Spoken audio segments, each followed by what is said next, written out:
Hey everyone, it's Gina, and today I'm going to be reviewing the Sun Goddess Self-Tanning Mousse and showing you how I apply it. And I'm also going to briefly talk about some of the other Sun Goddess products and share with you how I self-tan to get bronze summer skin. So let's go ahead and get started. So if you guys have been following me for a while, I have been an avid user of self-tanner. I definitely believe that that's the safest way to go, and I try to avoid the sun. I've done lots of videos on this, and I've reviewed so many different self-tanning products. I thought that I had found the best self-tanner ever, and I did a video review on it if you remember. But this one has recently been even better than that. And I know I never thought I would say it, that it's even better than the last one I was using, but I've totally fallen in love with the Sun Goddess Sunless Tanning Mousse. I did a video before on how to apply a self-tanner, and I did one on how to self-tan tricky areas, and I used the older Sun Goddess lotion. I used to use that all the time. I got really dark with it. The lotion can be such a pain to apply, and it definitely takes a lot longer, but everyone has their preference on what type that they like. But I personally love Mousse. Mousse is my favorite type. Spray or like a liquid would probably be my second, but Mousse is just so easy to apply. I have mine in the shade dark, although I wish I had the very dark one because I like to get really, really dark, and apparently they have that shade too. It's probably like a light, medium dark, very dark. So I love that they have lots of different shades because if you're really fair or you're a redhead or a light blonde or something, then you might look funny to be super dark. So I like that they have lighter shade options too. So like I said, this is the Mousse. This is a 7 fluid ounce bottle, so you get quite a bit, which I love how it's a good size bottle. There's also their mitts, which are my favorite mitts out of all the self-tanning mitts that I've ever tried, and I've tried quite a few. This is a really soft, velvety material, and the inside is actually like a plastic material, so you don't even have to wear gloves with this, although they do give you gloves. You can wear them if you want, but I never have issues with it soaking through this because it has that like foamy plastic on the inside. So I just wear this to apply it. It's so easy and quick, and I can do it very quickly. It has a nice, like, a little bit of a perfumey tropical smell. I don't know how to describe it, but it smells pretty good, and I don't have any issues with that. I know that's a big thing that bothers a lot of people. This is not bad at all for the smell. I think it's excellent. Did want to share with you their other options. They have a spray if you prefer a spray version.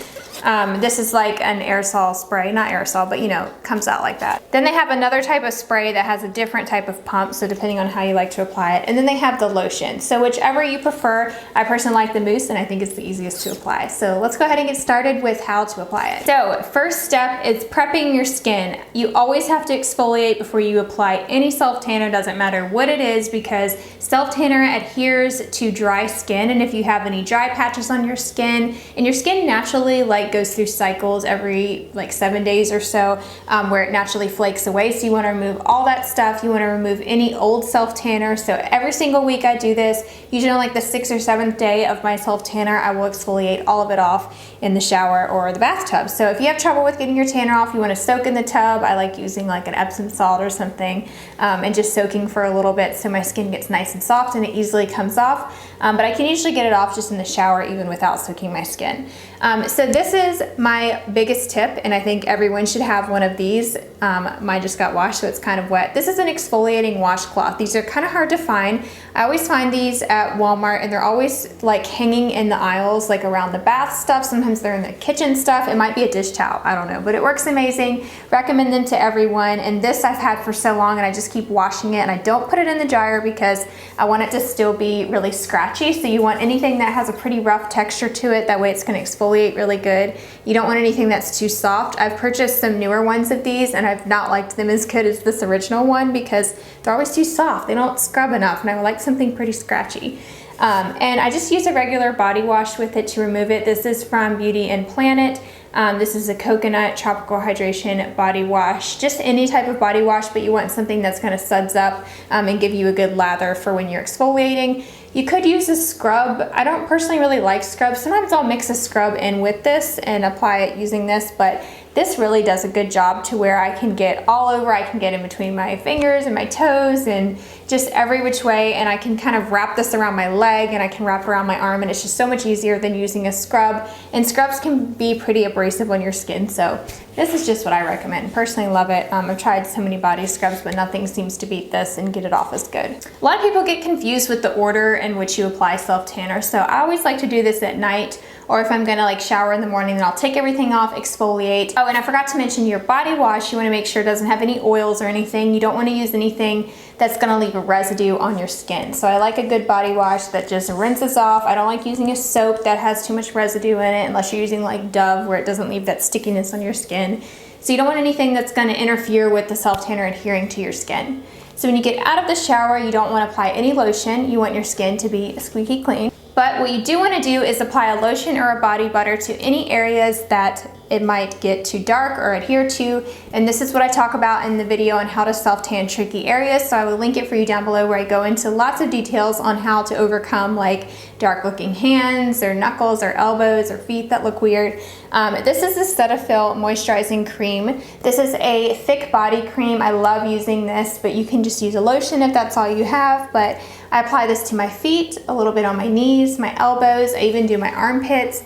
And my hands especially. You definitely want to have a good thick body cream on your hands before applying it. So that's just going to create a barrier to where the self-tanner won't soak in too much there, and it helps hydrate it to where it doesn't look too dark and splotchy and gross. But you only want to put it on those areas. Don't put this all over your body or else the self-tanner's not even going to stick because you can't soak into your skin with that layer of cream on top. So you want to just let that soak in for a few minutes and then you can actually start self-tanning. So one thing I love about the mousse is it's not messy. Like sprays, sometimes you get them all over the place and they can get on your floor and whatnot, but the mousse, I just apply it straight to the mitt. So easy. I do several pumps. You want to be pretty generous with this if you want to get dark. You can use less if you don't want to be as dark, but I definitely like to make sure I'm good and covered. So I usually start at the bottom and work my way up. So I'll start with my legs and my feet. And another good tip for your hands and your feet and your elbows and stuff is to not apply the tanner directly to them, but just use whatever's left on the mitt. Your mitt's gonna be pretty wet as you're applying the self-tanner. So I just kind of drag that down onto my feet with whatever's left, but I don't go straight onto my feet with a new pump of product because sometimes it can be too much product and can make it too dark, but whatever works best for you. So I do my legs, then I do my middle section. For my back, I get a lot of questions on how I actually self-tan my back, and it's super easy. You don't even need someone to help you. So with just using the regular mitt, I can typically get the top of my back of my neck. I just kind of push on my elbow a little bit, and I'm not that flexible, you guys, and I can do this. I just kind of push on my elbow a little bit to get the top, and then I go around this way to get the back of my shoulders, and then I will put it on the other hand and do the other one. And then on my lower back, you know, I just apply like normal. And then it's like the middle of your back, kind of where your bra strap is, that's difficult. All you want to do is flip the mitt around to the side that you've been using, or just apply it to the other side. You want to actually apply the product to the back of your hand. Because if you apply it to the back of your hand, you can reach around and just use the back of that to get that center area of your back, and then go back over and do all the areas that you had just done, like the top and whatnot, to make sure it's good and blended. And I never have any trouble with that. My back gets pretty dark, and it just works perfectly because I can actually reach it just by going like this. And I'm not flexible and I can do it, so hopefully you guys can too.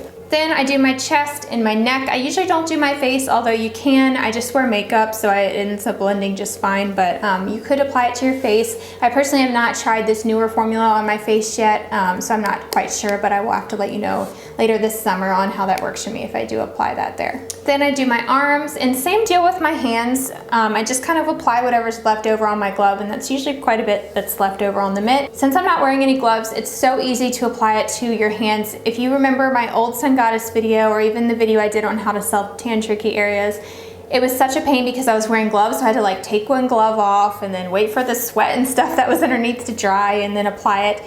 With this mitt, it's just amazing because you don't have to wear any gloves, so you can just go straight over your hand, put the mitt on, and keep going. It's just so easy. You guys gotta ditch the gloves and try out that mitt. It's amazing.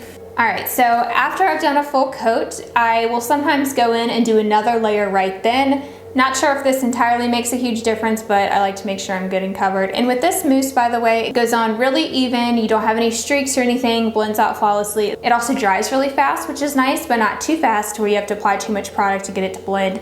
It just applies amazing. It's pretty moisturizing, which is good.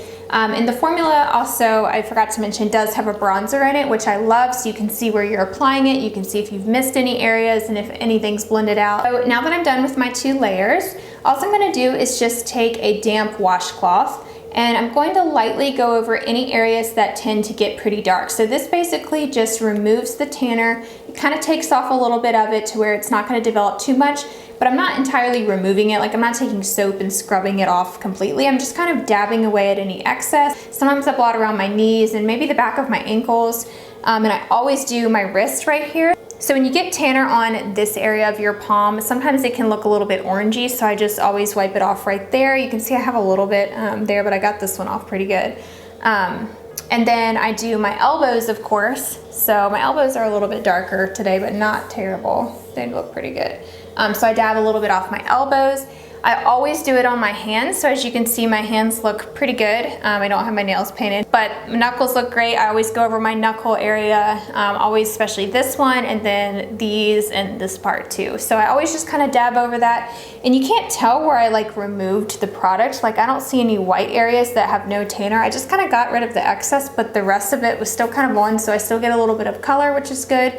I've noticed before when I've removed too much, like if my washcloth was too wet and I've totally removed it, I'll end up with like a white circle. So you don't want to do that. You just want to remove kind of the excess. But that's pretty much it. It's super easy. Sometimes I'll dab over my armpits, again, just any area that pretty much where I put that lotion, kind of just remove that extra, and then I'm good to go. So at this point, so I'm usually applying this at night before bed because it's really almost impossible to wear this stuff during the day under your clothes. That's with any self-tanner because you can't get water on your skin while it's developing. It's also sticky until it dries really good. I usually do this at night. I will kind of walk around without any clothes on, let myself dry, or I'll put on something really loose. I'll wear like a really loose baggy t-shirt and just kind of let myself dry for a little bit to where I'm not sticky, and that's usually about the time that I go to bed. So this does rub off a little bit on your sheets, but it totally washes out. I don't have any issues with staining, and it washes out of my sheets. If you are worried about that, you could always lay something down, like lay a towel down or another sheet or a pillowcase. I used to do that sometimes if I didn't want to actually like see the bronzer on my sheets before I got to wash them. Okay, so I think it says on here that you're supposed to let it develop for, it says a minimum of 3 hours. I usually try to go by rule of thumb of at least 6. So yeah, I like to wait at least 6. So I wear it overnight and I usually sleep for like between 7 and 8 hours. But you do want to rinse that off the next morning. Like I said, you don't want to wear that bronzer underneath your clothes. It'll come off on your clothes and just be sticky and gross all day. So shower it off. At this point, I get a lot of questions about this, but when I shower, I just use my same body wash and I totally bathe my whole body, get out, and I kind of just blot myself dry. You don't want to like scrub or anything like that. So you're not doing any exfoliating. That would take it off. You're just kind of washing off. If you just use water though, I find it doesn't always get the bronzer off, so I like to use my body wash to remove it. Then I get dressed and I'm good to go. If I'm gonna apply another layer, so that's really how you can layer up and get pretty dark, is by applying it 2 nights in a row. So it's already developed, you've rinsed the bronzer off, and then the next night you can repeat the same process. So at that point, if I knew I was gonna do it again the next night, I would not apply any lotion to my skin. That way I wouldn't have to like shower it off before applying. And again, you don't exfoliate in between or anything like that. You just go in and apply a second layer the next night and you'll have even darker skin. So that's actually what I did last night. And at this point I'm done. Like, I have 2 coats on, it's good to go. And I feel like I'm pretty dark from that, and it's good enough for me. But once you're done with getting as dark as you want to be, then that's when you will start applying lotion on your skin every single day to help maintain the color. So I just use like Cetaphil Daily Moisturizer. I really like the Aveeno one, any type of daily moisturizer. I wouldn't use anything with like oils in it because that might start to break down the tan quicker. Just any type of daily lotion, I apply it every single day to help maintain that color. So the drier your skin gets and starts to flake off, that's when your tan can come off. So you just want to avoid that by keeping your skin very hydrated. Usually lasts me about 7 days. It says on the bottle it can last up to 10. I think that's kind of pushing it, but it all depends on your skin. Everyone has a longer cycle for when their skin, comes off and has new skin. So it's really up to you on how long you want to keep it on. I do have issues with it coming off on my hands because I wash my hands a lot and do dishes and things like that. So I recommend wearing like cleaning gloves if you do a lot of dishes.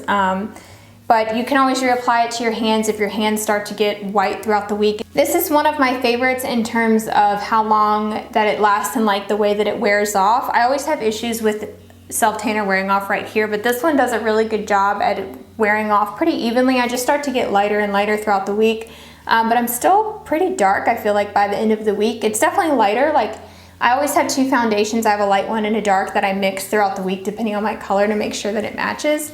But this one I think fades nice and even. It doesn't like start to flake off in weird areas. I like how it starts to get lighter because you wouldn't want it to start to come off and then you have this like dark and light like splotches all over your skin. This one doesn't do that. It fades really nicely. So I would love to hear your self-tanning tips, or if you have one that's your all-time favorite, let me know in the comments and so everyone else can see. And you can ask me any questions you have on self-tanner. I know it's very tricky, but if you can get it down and get used to it and get in a routine, it's not that bad, and it's so much better than laying out in the sun or the tanning bed. So hopefully I can help you. Just let me know in the comments if you need any help with anything and I will gladly answer. Oh, I forgot to mention, I do have a discount code for you where you can get 10% off your Sun Goddess order. So I will leave the code, I think it's GLAMMYUP8. So I'll leave that code for you in the description box down below and the link that you can purchase from. So that's it for today's video. I will have before and after pictures on the blog post that goes with this video as well. Thank you all so much for watching, and don't forget to subscribe and turn on those notifications if you haven't already, and I'll talk to you in my next video. Bye everyone.